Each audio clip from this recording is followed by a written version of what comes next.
Hey guys, how's it going? If you're just now joining, we're just now starting the live stream, so glad you're here. We started this several months ago, and now we're trying to look at the hair. And, I'm looking at it on the screen up here for the live stream. It looks like there's some green in there, so I may need to adjust my settings because there's no green in that hair at all. It's kind of odd looking, actually. How's everybody doing this morning? If you're watching the replay, thanks for joining. Okay, so we started just a little bit last week looking at the hair and trying to look really more at shadows than anything else. See if I can juggle my workspace here, grab my water. So with the shadows in the hair, really what we're doing then is we're just sort of blocking in where the large blocks of shapes of the hair structure will be. So right in here, there's a little bit of a shadow. I'm looking for those recessed areas. So I'm looking up here in the hair for blocks of areas. Good morning, Melanie. How are you? Good to see you over here. All right. So some of the colors we're going to use are similar or the same as the colors that we used in the face, in the portrait itself. What we want to stay away from is using a lot of pinks in the hair. We don't want that.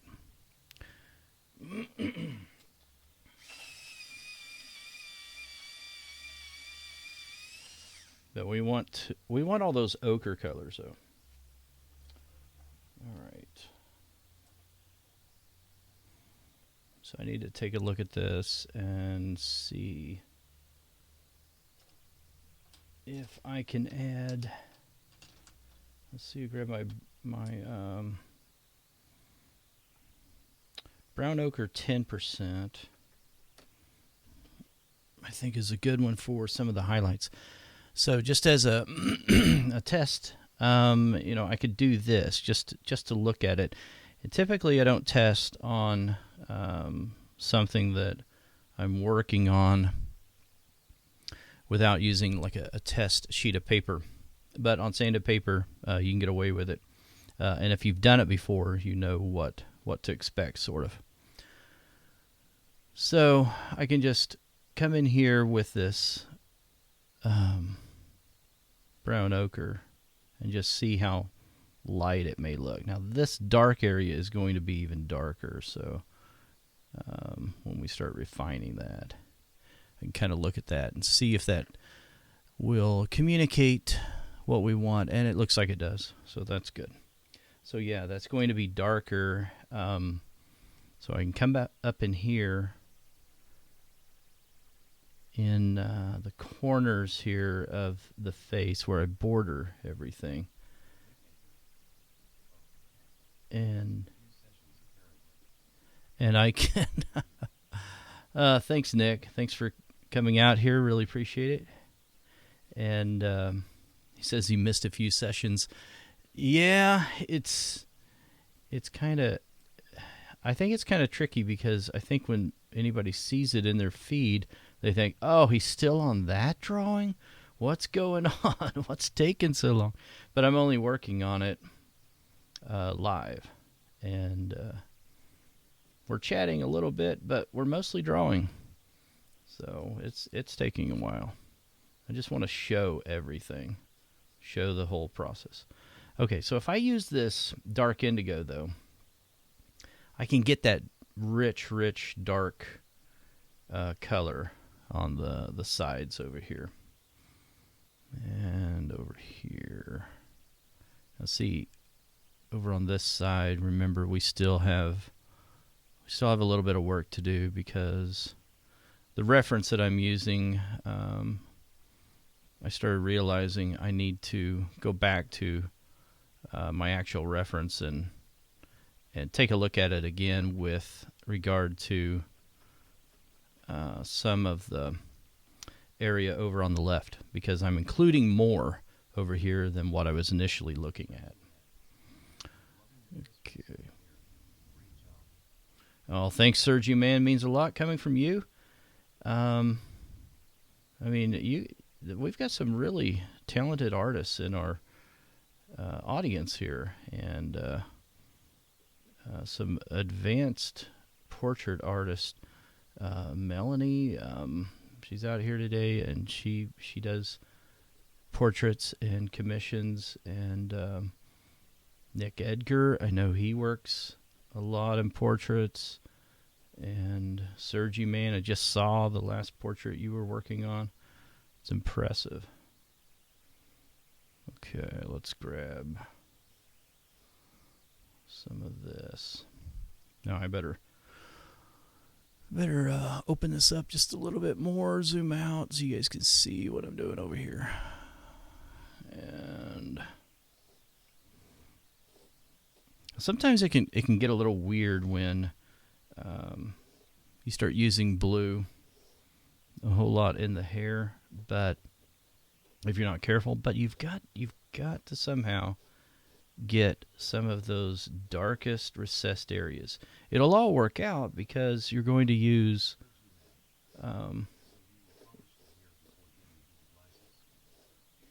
yeah, apparently Sergio Man says you're going to polish the hair before getting into the glasses. Yeah, apparently I'm going to do that.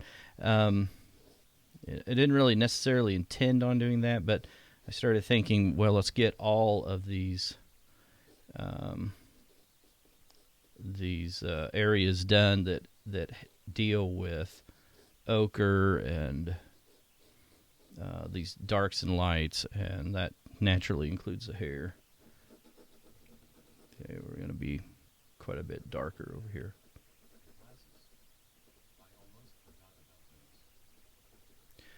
Yeah, Nick, I forget about them too.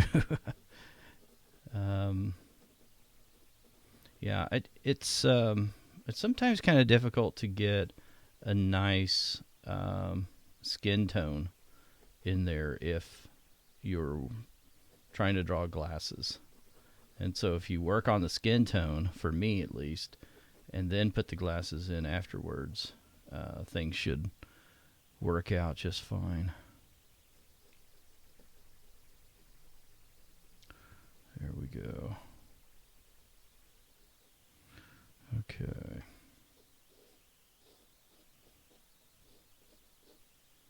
I don't need too much over here. Just a little bit.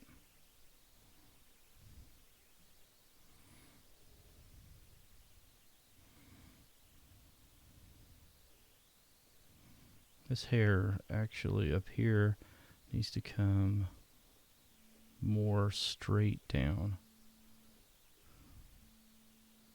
So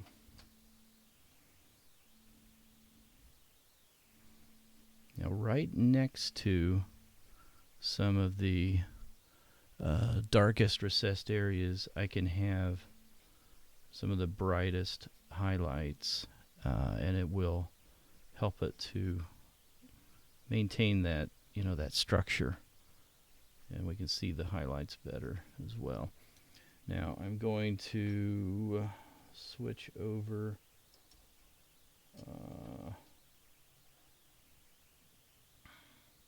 Try this burnt sienna. I think that'll give us the right tone that I'm looking for that for the dark areas here.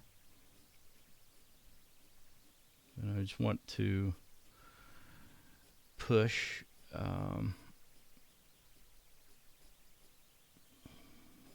or glide the pencil into the dark areas.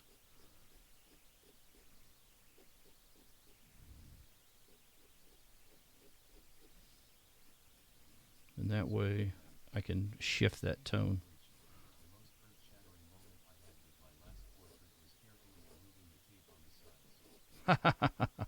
Yeah, Sergi Man's talking about removing the tape on the sides of his portrait. Um, yeah, that can be tricky, especially on cotton paper. On sanded paper, it's not so bad, but sometimes you take it off and you're like, oh yeah, forgot to draw that part over there. If you want to go all the way to the edge, I don't always want to go all the way to the edge, but yeah, sometimes it's something that you can easily forget about. There we go. Hey, Margot Land over there on Facebook Live. Thanks for joining today. The darkest area right up here will be right in there.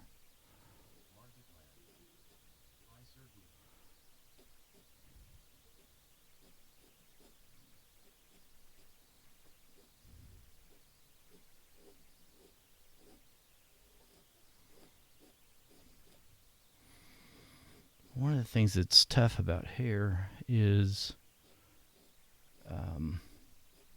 keeping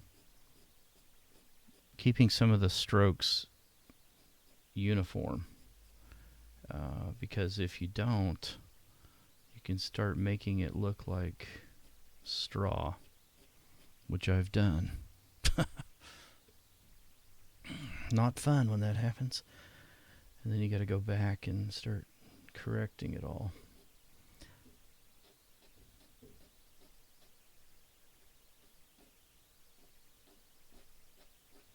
But if you can use your hand as an anchor sometimes and just rest it on your surface and then use that sweeping motion to be able to have a uniform, nearly parallel stroke to other strokes that you've laid down, then you're going to do yourself a whole lot of favors by doing that.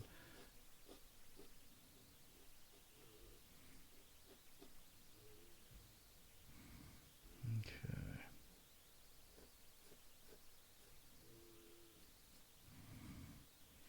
And with hair, I mean, there's always this risk of things looking weird for a while.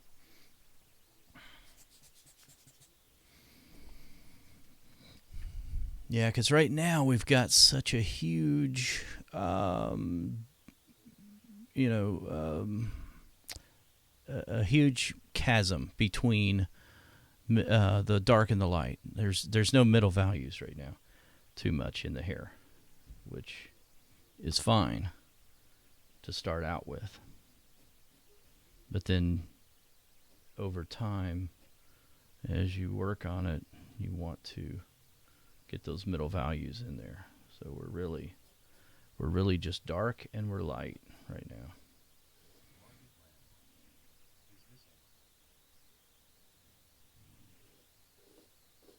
There we go.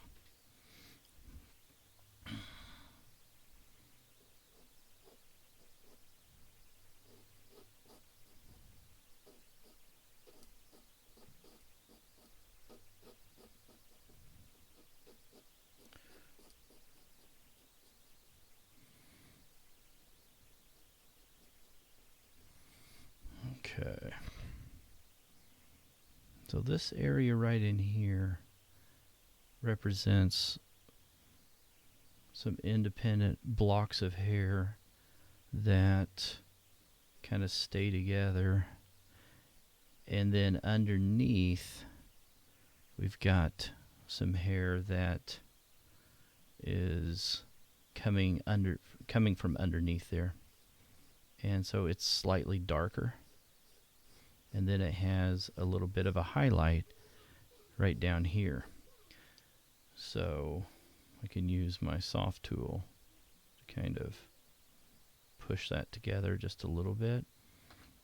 And come back in here and refine it.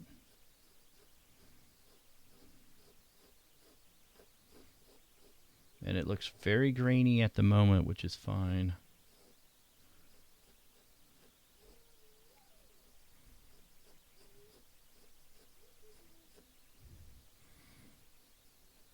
can put some strokes this way to just tint that a little bit.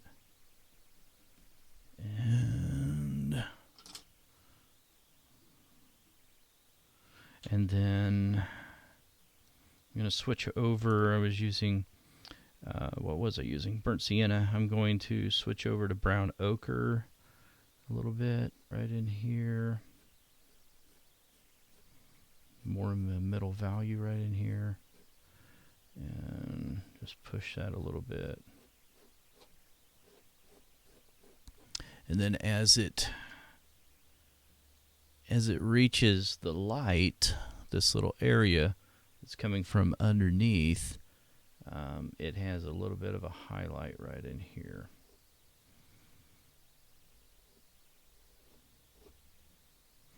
And then some of the hair comes off of that.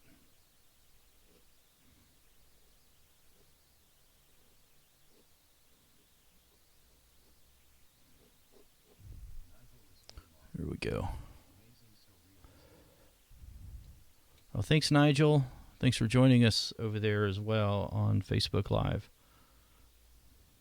Okay, so all of this needs to be a little bit darker, and I think I need more of that blue. Let me see if I can scoot down just a little bit so you can see that better.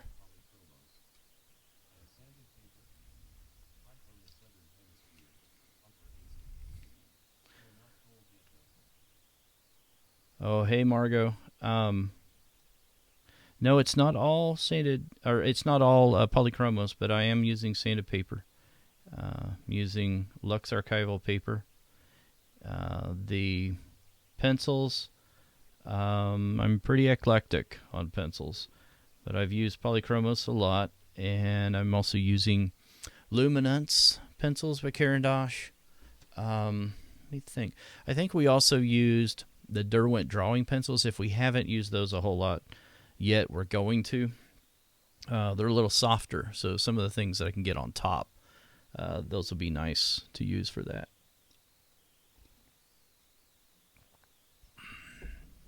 And we've used the Derwent Lightfast a lot on this portrait.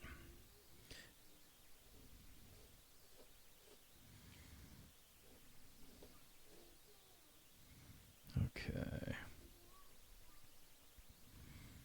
Right in here. Once in a while, you know, you want to capture some of those strands coming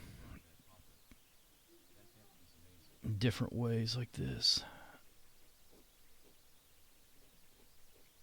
Yeah, the nice thing, Margot, about using this type of paper is that with sanded paper, you're able to put light over dark, and you just can't do that very easily on other papers. When you're using an absorbent paper, it's just next to impossible. I mean, you can do it, but it doesn't have the same effect.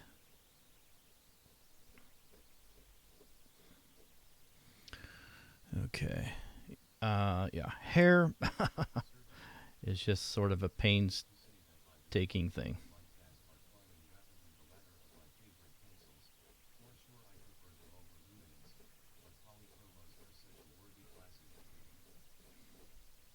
Yeah, very, very true, Sergi man. Talking about the Derwent Lightfast and Polychromos, just such a good one.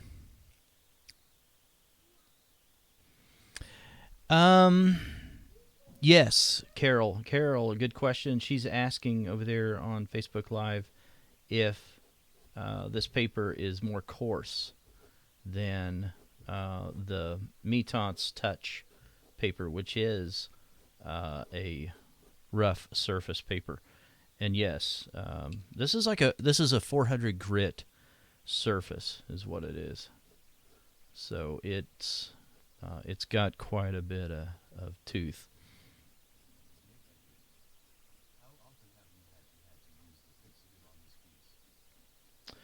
I used it.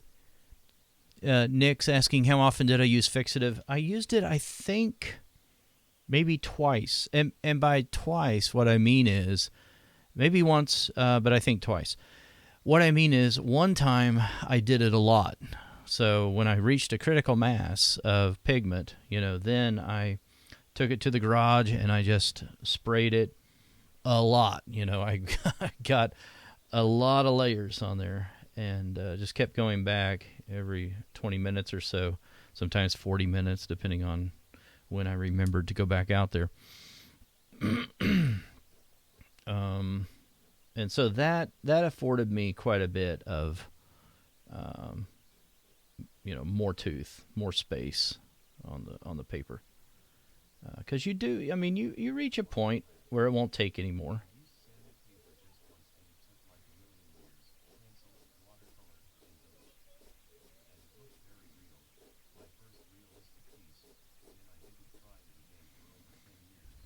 Ah. That's very interesting, Margot. Yeah, you should definitely try it again and try the fine art paper rather than hardware sanded paper. There's a slight difference in those. Well, and the biggest thing is your work will be archival, if you're using a fine art paper.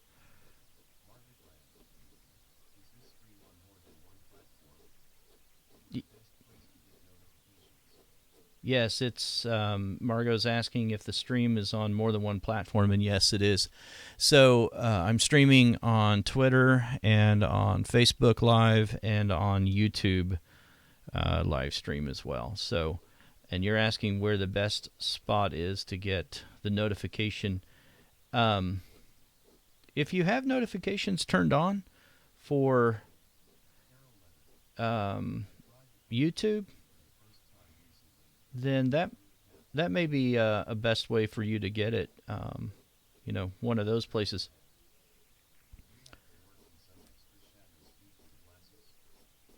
And the other thing, Margot, is that I can tell you there is a schedule. So I do this every Monday morning at 10 a.m. Eastern Daylight Time. So if you just want to come out here on Mondays you'll see it.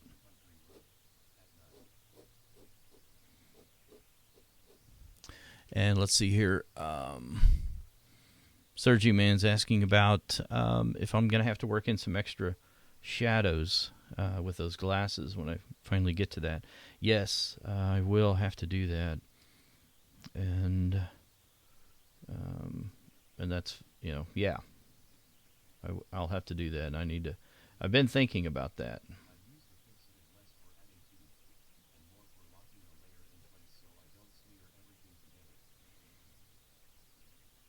Yeah, I hear you, Nick. It makes a lot of sense. Yeah, it just affords you so many more opportunities when you spray it. It gives you a new surface to work on, and you're right. You're not mixing things down below. You've got it where you want it, and then you can work on top. It's pretty cool. Yeah. Yeah, very cool. Oh, wow. So really, really early for you, Margot. That's interesting. Yeah. The replay is always available as well. Sometimes YouTube's a little slow on the replays.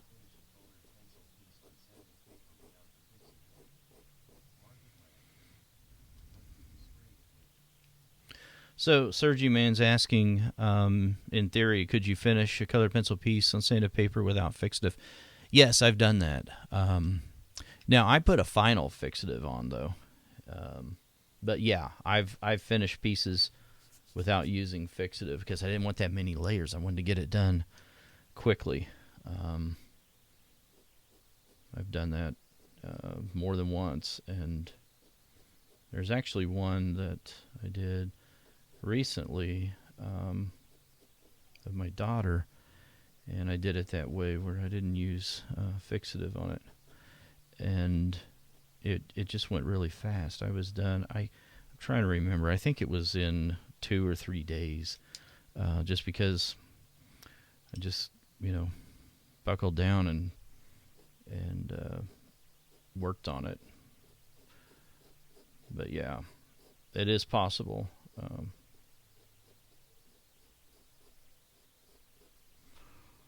Okay. Yeah, and I'm fighting against, even over here, I'm fighting against some of that fixative that I sprayed. It's not I have to keep on restating stuff. If you haven't noticed, I have to keep on pushing the pencil, and it's uneven and things like that because of the spray. So I'm still trying. I'm fighting against it a little bit, and I'm still trying to build up enough pigment, and making sure that I don't have such a drastic color shift when I do. But if I just keep working on it, it should be fine. Now see, if I'm using this overhand approach, it's less stable. I don't have as much control over the pencil. But if I do this, and I rest my hand on my surface here, then I have more control. So there's some hairs, that are, I don't know if you can see this real well, but there's a hair that just, kind of a stray hair that just comes up and around over there. That kind of stuff I'm going to leave right now, and I'm not going to draw that at all for right now, because that's something I can put in near the end.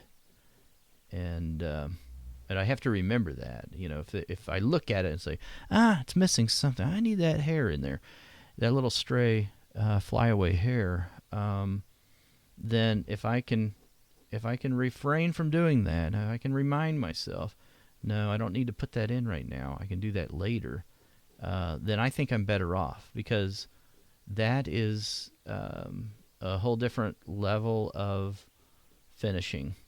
And I'm thinking about the piece in a different way when I'm looking around for overall composition and balance and realism and all of that.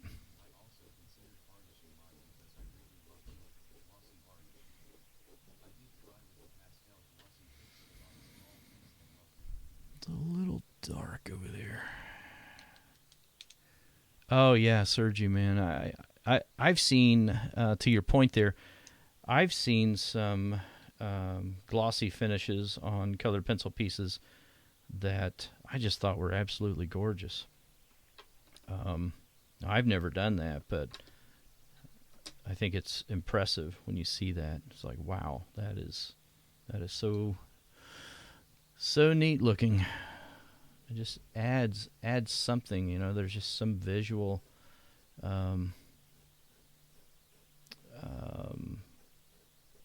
visual effect that you get with that you can't get otherwise. Okay, so now I'm coming in here with this brown ochre 50%.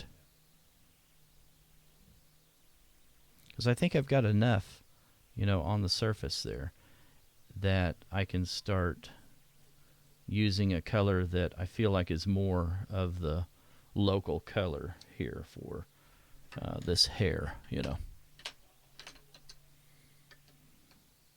Yeah, no doubt, Nick. I think you're right. Gives it a lot of depth. Okay. See, in this part down here, I really want this to be darker, a little bit darker, not a lot, right down here. Because this needs to be a highlight, I feel like, right here, and then the hair's moving back again closer to the body.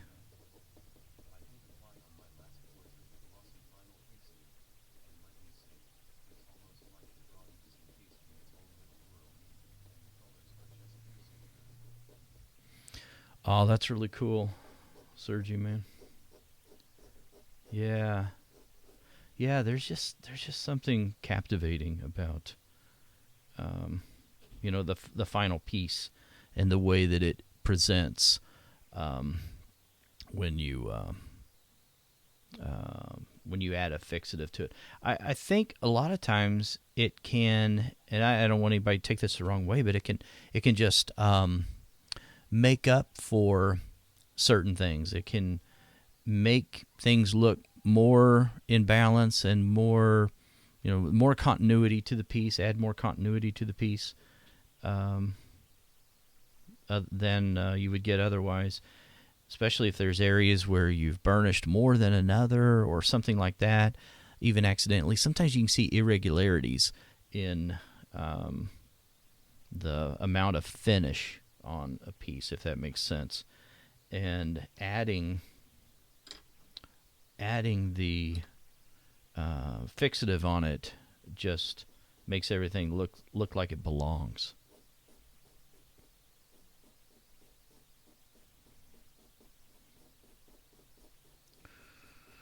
The risk with working heavily in one area and not pushing it everywhere is that you'll forget, like the layering process that you used over here, when you come over there. So I'm going to, I think I've got this piece right here kind of where I want it to be. Like that's kind of what the standard that I'm trying to use.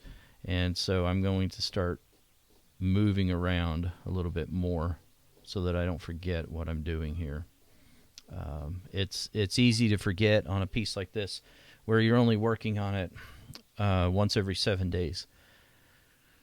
Okay, so hey, hello Shiny, how are you? Thanks for joining over here. Hello Shiny she's been a long time friend of the Sharpened Artists Network, and really appreciate seeing her over here. So the type of fixative and finishing varnish. So I don't really use a finishing varnish, so I think Nick may have been saying that he was using a finishing varnish. He might be able to answer you what he uses. But for fixative, I really do like the textured fixative from Brush and Pencil. I really do like that one. And I became a believer in it because it does give you a texture to work on top of. And, I like that one for that. Now, for a workable type of fixative, that's what I like. But for a final fixative, there's perhaps a lot of good ones. The one that I use probably the most is just that one from Krylon, the final fixative from Krylon. Okay.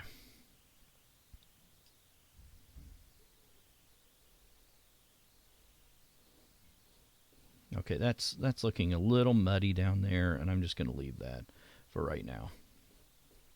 We can change that a little bit more later and show some strands in there. And so we'll have to get real nitpicky and put just like a little bit of a darker color here and there, that sort of thing.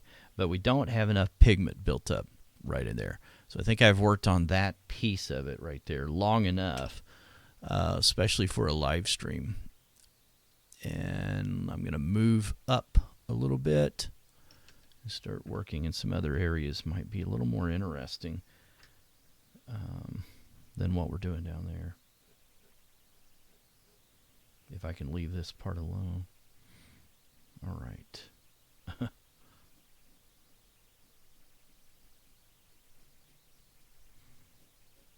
So yeah, I want to work in especially, so if I'm thinking middle values, I want to work especially with these three colors right in here. So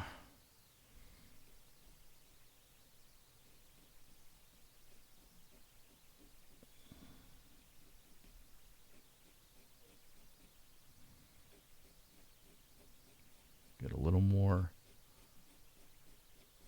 of this color on the surface here. Make sure I keep that sharp.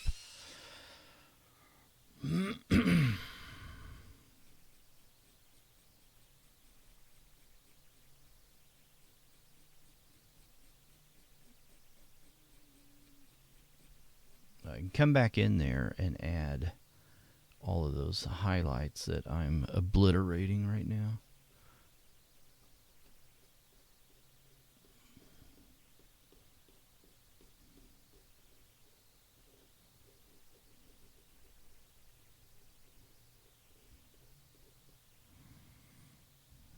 As this moves backward, you can see this. Oh, well, you can't see it there. Let me see here if I can show it. Whoops. Lost my reference here. You can probably see this if I can push this down and zoom out a little bit. You can see that as the hair moves back towards the back, it gets slightly darker, but the biggest thing is the saturation and the local color is more muted, and we're getting, I have to add in some complements to the local color right there, because there's a lot of things that will influence that color being less of the local color, less of that true local color. So I have to remember that's what's happening there. I don't want it as bright back here as it is up here. That wouldn't make sense. So I have to remember that.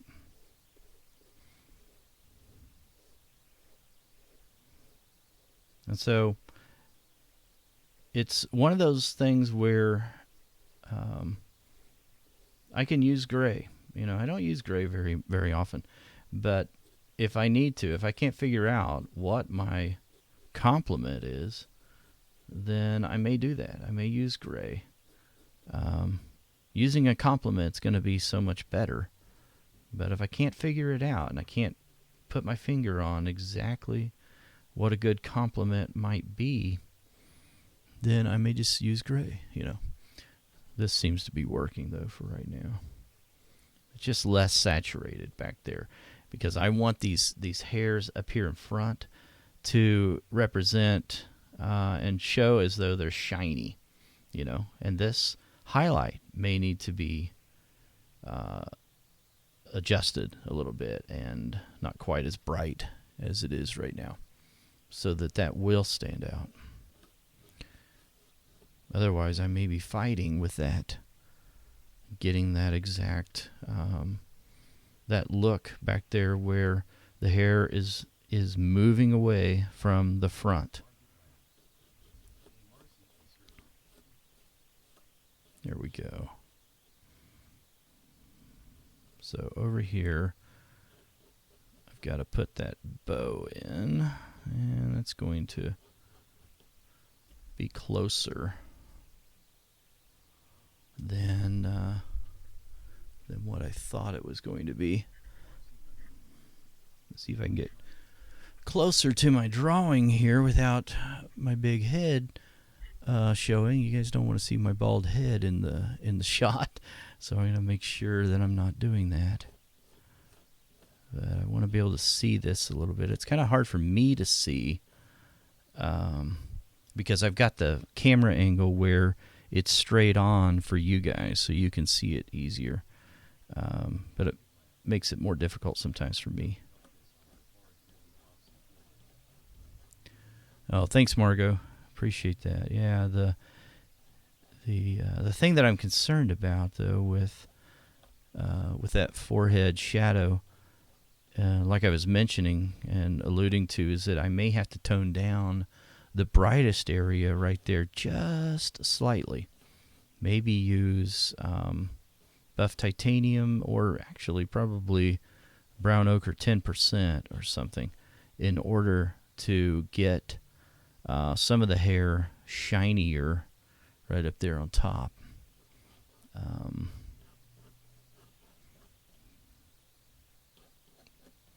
But I don't have to decide on that at the moment. Those are some of the kinds of things that used to overwhelm me, is thinking about all the things all at once, all the things that I needed to do on the drawing, rather than focusing on areas that I'm working on. You know, you can really start to overwhelm yourself if you do that. And thinking about the next steps when you haven't completed the one that you're on. So I have to remind myself not to worry about things that I haven't worked on yet, that I've yet to do. You want to think about them, but you don't want to be overwhelmed by them. Okay, probably use that color enough. So that was my brown ochre. And I don't want it to look too yellow. And actually it has like a greenish tint as well. So I don't want too much of that in here.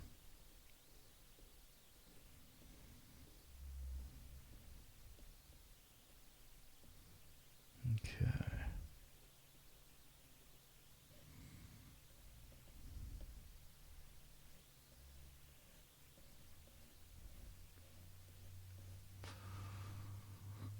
Let's see.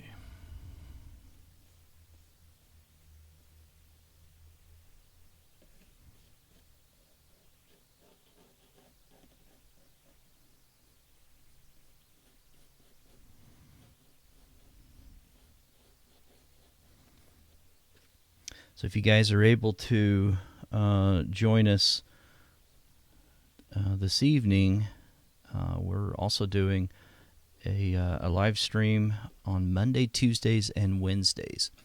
And that one is at 5 o'clock Eastern Daylight Time.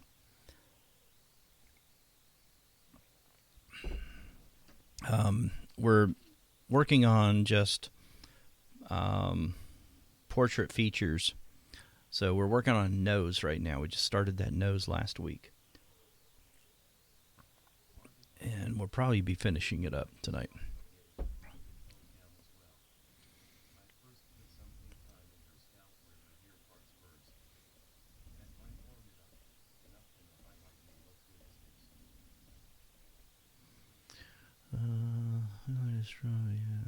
Done down as well. First with some pink up in her scalp. Her hair parts first. All right, sounds good, Sergio, man. Thanks for joining over on YouTube Live. I see your comment there, Margot. You're saying I'd first put some pink thyme in her scalp where her hair parts first. That might warm it up. Yeah. I don't want it to be too warm up here, but I do want it to be muted down just a little bit, but appreciate the suggestion there.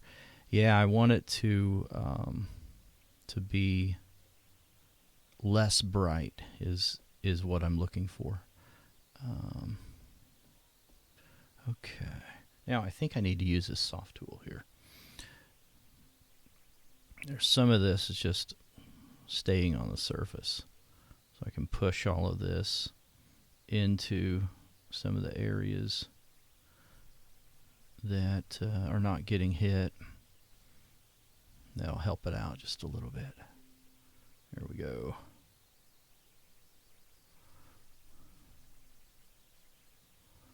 All right.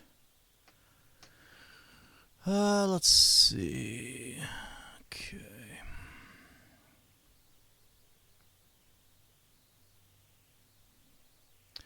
Now, I think what I'll do is switch back over, to my brown ochre 10%. And I like to do this a lot of times. That's something to think about is grab two pencils, the same color. And this is brown ochre 10%. And that way, if one gets dull, you can just grab the other and start using it. Rather than wasting your time sharpening.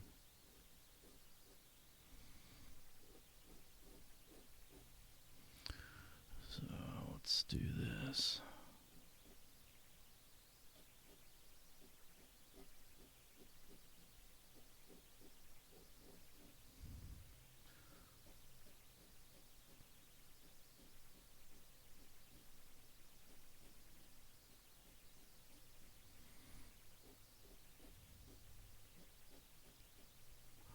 now that we've got enough pigment over here, this is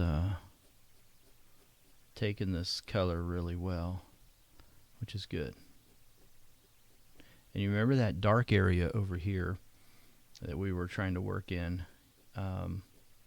Now I can push some of these smaller hairs right across that the top of that, and it will look like a recessed area.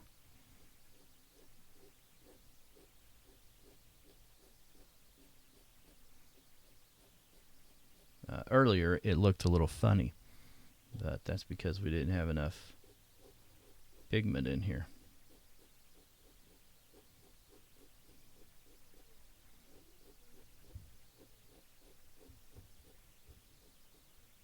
Here we go.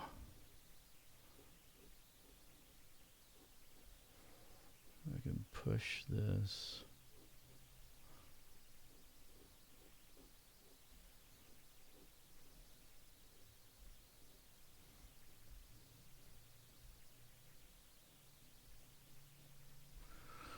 Okay.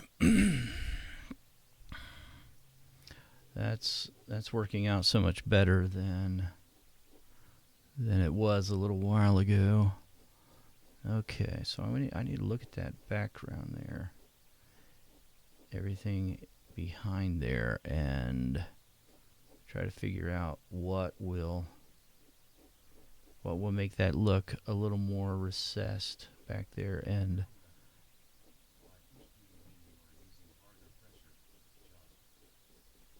no, Carol. Yeah, you need a glossary for what I mean by things I say, probably. You're asking over on Facebook if by push, do I mean that I'm using harder pressure? No, let me think about that. What do I mean when I say that? All I'm really saying is that I am adding that color back in there again. So I'm thinking of it as it's now something on top. So I put a lot of color down, right? Put a lot of pigment down, and then I had clear separations between darks and lights, and then I used the soft tools, and I just kind of blended it all together and eradicated all those separations that I had. And then I came back in with a color that I feel like is more of the local color, especially when it's blended with those colors that are underneath. And so then I'm talking about pushing that color, pushing it on top is really what I'm saying. I'm adding it on top,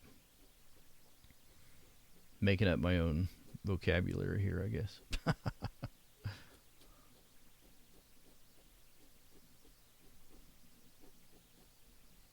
Sorry to be so cryptic. Okay. Now I can... Let me see. Oh, you're welcome, Carol. Yeah. Sorry that was... not real obvious. And yeah, I try not to do that. I realized not that long ago, I was using a word when I was talking about, in one of my courses, talking about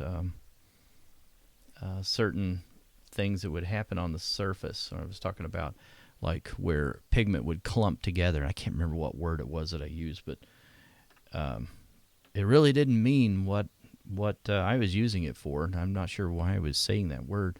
It just kind of came out.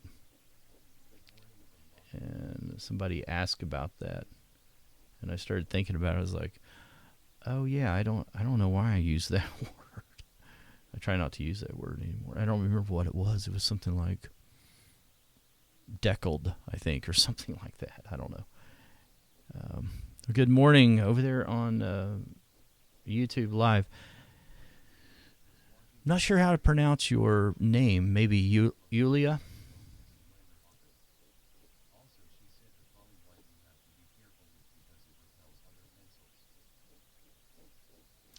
So Hello Shiny says she's watching Bonnie stream last night. She uses the Polychromos lights gray tones as a blender often. Also, she said the poly white you have to be careful. Careful with because it repels other pencils. If you're talking about Bonnie Snowden, yeah, she told me that there's one gray in particular that she prefers for her techniques. Wow, she does some great work, doesn't she? Okay, let me see here.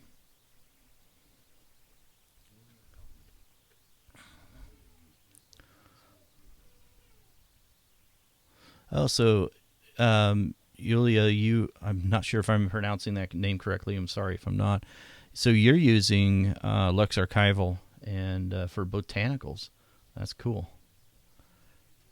Pretty cool. Okay.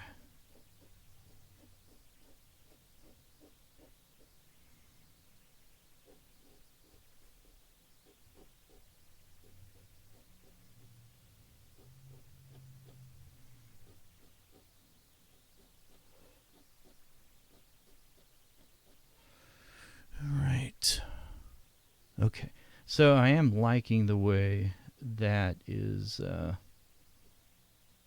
that's looking right there. I like the way that is communicating right there.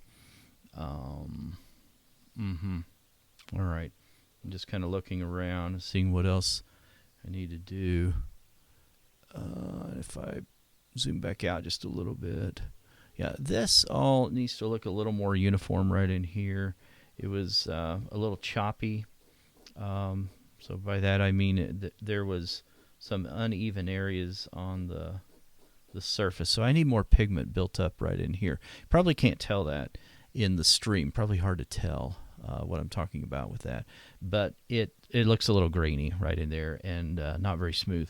So I need more pigment built up over there.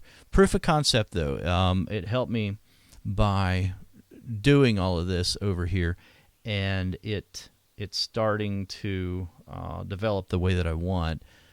And there is enough separation in the color from the hair to the skin, which is good. Now the skin is actually looking even more pink than what it was before, so we may add a few